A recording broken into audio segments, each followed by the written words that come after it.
Space sa stretávajú s rôznymi príbehmi. Niekedy stačí len vypočuť, inokedy je potrebné povzbudiť, spoločne premýšľať nad možnosťami.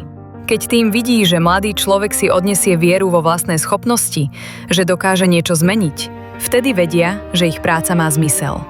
Častokrát nemajú možno títo mladí ľudia takú seba dôveru v seba a pritom majú plno silných strán, na ktorých sú dobrí, len si to potrebujú niekde zvedomiť alebo potvrdiť alebo dostať aj ocenenie, že to ich vždy tak povzbudí.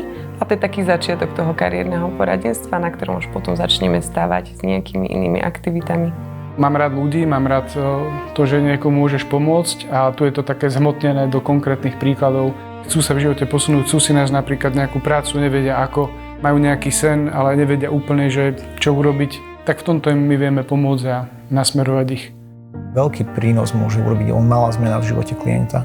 Či už je to nabratie odvahy, ísť na pracovný pohovor, pokračovať ďalej v škole, alebo si len vytvoriť životopis. Častokrát, keď sa malá prekážka odstraní, môže to priniesť obrovské zmeny v živote klienta. Mladí ľudia si v Inolabe môžu ochytať a dotknúť sa moderných technológií, ktorým by inak nemali prístup. A práve tento prvý dotyk im môže priniesť inšpiráciu, odhaliť nejaké ich nadanie a vytvoriť v nich motiváciu na to, aby sa ďalej vzdelávali, aby na sebe pracovali. Tým, že rozvíjame aj mäkké zručnosti, tak prišiel klient, ktorý predtým naozaj veľmi bol v skupine taký utiahnutý, nekomunikoval. No ale postupne, ako k nám chodil, tak sa vytvorila dôvera. Na tých aktivitách dokázal prejaviť tie svoje rôzne názory, postoje, myšlienky. Skrz rôzne aktivity v Inolabe sme začali objavovať, v čom je nadaný.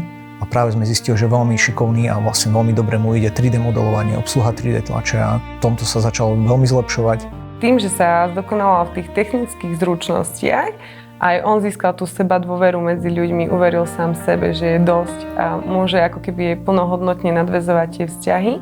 Dneska, keď ho vidím, ako chlapca, ktorý nemal možno motiváciu či skončiť strednú školu a dneska je to človek, ktorý keď tu prišiel, zmaturoval na čistej jednotke, tak musím povedať, že mala som slzy v očiach a dneska mám ešte zimomriavky. Keď som ho videla, bola som veľmi hrdá. Kľúčové vlastnosti, ktoré by mal mať pracovník s mládežou, je asi trpezlivosť, orientácia na klienta. Každý klient je iný. Je potrebné byť naozaj kreatívny v hľadaní spôsobov, ako nájsť to, čo by ho mohlo zaujať a ako by sme mohli dosiahnuť ten cieľ, keďže častokrát prídu veľmi demotivovaní.